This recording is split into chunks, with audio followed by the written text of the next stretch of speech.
पवन सिंह जैसे लोग हवा का रुख नहीं देखते, ये जब भी चलते हैं तलवार की धार पे चलते हैं। कभी मिलिए आप लोग पवन जी से, मिलिए, और नहीं मिलिए तो कभी कहिए टाइम दीजिए, हम आप लोगों को मिलवा दें, ताकि आपके चैनल के माध्यम से जो लोग जानते हैं कि वो आदमी इतना एटीट्यूड में रहता है, ये आदमी घमंडी है, तो आदमी ब्रेन का गर्म है। ये वो जिसे थानेदार कहते हो, बड़ा ईमानदार कहते हो, आजकल मेरा सगा यार है, कोठे से बधी उसकी पगार है। ओ जिसे थानेदार कहते हो, बड़ा ईमानदार कहते हो, आजकल मेरा सगा यार है, कोठे से बधी उसकी पगार है। हम दोनों व्यापारी हैं, एक ही गाड़ी के सवारी हैं। मैं शामें रंगीन बेचती हूँ, वो शामें गमगीन बेचता है। मैं जिसमें हसीन बेचती हूँ, वो संगीन बेचता है। वो जो सबसे अच्छे इंसान कहे जाते हैं, कानून के भगवान कहे जाते हैं। हमारी एक रंडी लंबी कविता है जिसका शीर्षक हिंदी बहुत फेमस हुआ, जिस कविता से पूरे हिंदुस्तान में मुझे एक रात में लोग जान गए। अच्छा, क्या बोल है उसका? थोड़ा सा। बहुत लंबी कविता है, लेकिन एक कविता के चलते एक रात में पूरा हिंदुस्तान हमको जान गया। सिर्फ थोड़ा सा केवल। वो तवाइफों के बारे में है कि हमारे समाज में तवाइफों के बारे में कहा जाता है कि ये फरेबी होती हैं, धोखेबाज होती हैं, बिकाऊ होती हैं, इनके पास दिल नहीं होता है, होता भी होगा तो धड़कता नहीं होगा, धड़कता भी होगा तो आवाज़ नहीं आती होगी। यही सोचकर मैं एक दिन कोठे पर चला गया कि ये होती कैसी हैं, और एक खूबसूरत तवाइफ से मिला, और मैंने कहा कि हमारे समाज में तुम्हारे बारे में यही ये कहा जाता है, तुम लोग क्या कहती हो? तो उसने जो कुछ भी कहा वही कविता बन जाती है। उसने कहा कि अगर मैं तन बेच के रंडी कही जाती हूँ, तुम्हारे यहाँ पता नहीं क्या क्या कौन कौन बेच देता है। तो वहीं से कविता शुरू होती है कि एक दिन मेरा एक कोठे पर जाना हुआ, एक खूबसूरत तवाइफ से सामना हुआ। मैंने कहा तुम्हारे बारे में कुछ लिखना चाहता हूँ, तुमसे जीने का हुनर सीखना चाहता हूँ। उसने कहा क्या लिखोगे हमारे बारे में, आखिर कब तक छापोगे अखबारों में, हमें यूं ही घुट घुट के मरने दो, हमारे जख्मों को मत कुरे दो। तुम्हारी दया का दान नहीं चाहिए, तेरा राम और रहमान नहीं चाहिए। मैं जानती हूँ नहीं लिख सकते हमारी बातों को, हमारे मुंह पर पड़े तमाचों को। तुमसे पहले भी हजारों लिखने वाले आए, आकर चले गए, पता नहीं जिंदा है या मर गए। अगर किसी ने लिखी भी तो सच्चाई नहीं लिखी, सिर्फ हमारी बुराई लिखी है, अच्छाई नहीं लिखी। सबने लिखा कि समाज पर बदनुमा दाग हूँ मैं, छूने से जल जाओगे आग हूँ मैं, फरेबी और धोखेबाज हूँ मैं। किसी ने ये नहीं लिखा कि सिसकने वाला साज हूँ मैं। कहते कहते उसकी आंखों में बरसात आ गई, शायद कोई दर्द भरी बात आ गई। उसने कहा फिर भी लिखना चाहते हो तो लिखो, जीने का हुनर सीखना चाहते हो तो। अब यहीं से वो समाज के हर तबके पर चोट करती है। वो जिसे थानेदार कहते हो, बड़ा ईमानदार कहते हो, आजकल मेरा सगा यार है, कोठे से बधी उसकी पगार है। ओ जिसे थानेदार कहते हो, बड़ा ईमानदार कहते हो, आजकल मेरा सगा यार है, कोठे से बधी उसकी पगार है। हम दोनों व्यापारी हैं, एक ही गाड़ी के सवारी हैं। मैं शामें रंगीन बेचती हूँ, वो शामें गमगीन बेचता है। मैं जिसमें हसीन बेचती हूँ, वो संगीन बेचता है। वो जो सबसे अच्छे इंसान कहे जाते हैं, कानून के भगवान कहे जाते हैं, उनके यहाँ न्याय बिकने लगा है, उनके भी दामन पर दाग दिखने लगा है। अंधों के रखवाले अंधे हो गए हैं, उनके भी हजारों धंधे हो गए हैं। वो जो खद्दर वाला है, तेरे देश का रखवाला है, वो अभी मेरे पास गम बांटने आता है, कभी ज़्यादा तो कभी कम बांटने आता है। उसमें और मुझ में ज़्यादा फ़र्क नहीं। मैं तन बेचती हूँ, वह माँ बेच देगा, यहाँ नहीं तो वहाँ बेच देगा। अरे अगर मौका मिला तो सारा जहाँ बेच देगा।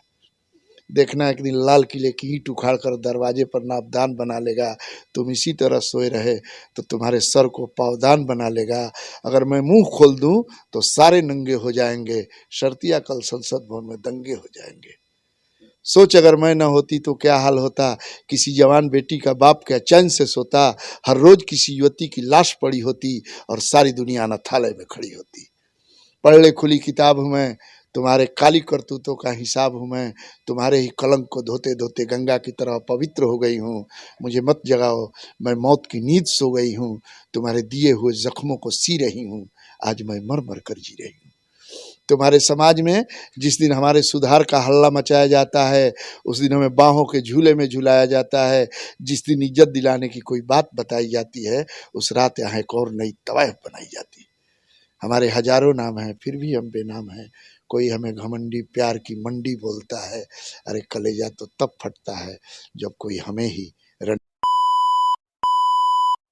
बोलता है। इतनी खूबसूरत आपने संजो दिया है अपने इस शब्दों से, काबिलिए तारीफ है सर। और सही बात है कि जो आपने दिया है समाज में एक बहुत ही तो ये कविता बड़ा हिट हुआ, तो इससे लोगों ने हमें जाना, तो लोगों ने जाना तो उस क्षेत्र में कहा नहीं कि रातों रात एक कामयाबी मिली।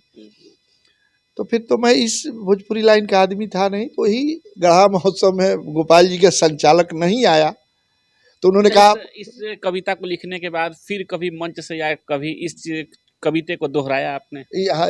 हमको लगता है कई 100 मंचों पर, जैसे हम कहीं कभी सम्मेलन में जाते हैं तो जाते ही लोग पहले हल्ला से हल्ला आने लगता है कि पहले वो सुनाई। जैसे हमारी बहुत सारी कविताएं हैं, ये है, पाकेटमार है, लवारिस है, कर्ण है, तमाम कविताएं, थाना है कविता का शीर्षक है, क्योंकि हम जनवाद में ज़्यादा घुसा है, मेरा नेचर है जैसे कि दिमागी, जैसे हम लिखना कुछ भी शुरू करेंगे जनवाद उसमें आ जाएगा, तो नेचर में है जनवाद। कलम कहीं से हमको कह दीजिए सौंदर्य पर गजल लिखने के लिए नहीं लिख पाएंगे, पहली पंक्ति भले हम लिख लें, मतलब भले लिख लें, लेकिन अंत में जाते जाते जनवाद में घुस जाता है। तो जैसे एक हमारे आदरणीय थे जयप्रकाश बागी जी, उन्होंने बहुत बढ़िया लिखा था कि आईने के सामने मुकर गए साहब, बात क्या थी डर गए साहब, आईने के सामने मुकर गए साहब, बात क्या थी डर गए साहब, हमने फसल बोई थी एकता की, हमने फसल बोई थी एकता की, आपके साढ़ चढ़ गए साहब, हमने फसल बोई थी एकता की, आपके साढ़ चढ़ गए साहब, लोग मरकर भी जिंदा रहते हैं, आप जीते जी मर गए साहब, लोग मरकर भी जिंदा रहते हैं, आप जीते जी मर गए साहब, अब भी आप हमारे सर पे हैं, सिर्फ नज़र से उतर गए साहब। देखिए जनवादी जो कविता होती है इस टाइप की होती है। तो कभी आप आए अकेले में तो हम अपनी कविता का रिकॉर्ड करा देंगे आधा एक घंटा बैठ के। हाँ आपके आप बिल्कुल वो रखेंगे हम बातें। और तमाम दर्शक अगर देख रहे हैं इंटरव्यू को तो कमेंट जरूर करिएगा कि सर का क्या वो जनवादी तरीके का जो शायर है और अंदाज है वो आना चाहिए कि नहीं, तो फिर दोबारा इंटरव्यू करेंगे हम। पवन सिंह के लिए आपके जुबान से कौन सा शायर निकलता है मंच से, वो भी दर्शकों के बीच रख दीजिए। कुछ लोग प्यार पे कुछ इजहार पे चलते हैं, कुछ लोग प्यार पे कुछ इजहार पे चलते हैं, कुछ इकरार पे कुछ इनकार पे चलते हैं, पवन सिंह जैसे लोग हवा का रुख नहीं देखते, ये जब भी चलते हैं तलवार की धार पे चलते हैं। क्या बात है। और रियल में देखा जाए तो लाइफ उनकी तलवार की धार की जैसी है, उतार चढ़ाव चल ही रहा है जीवन में। हाँ ये तो क्या कहा जाए, मतलब इसको बहुत डीपली सोचने पर बहुत तकलीफ होता है कि हम तो चाहते हैं कि उनका परिवार बस से जल्दी और परिवार में नई खुशियाँ भी आए।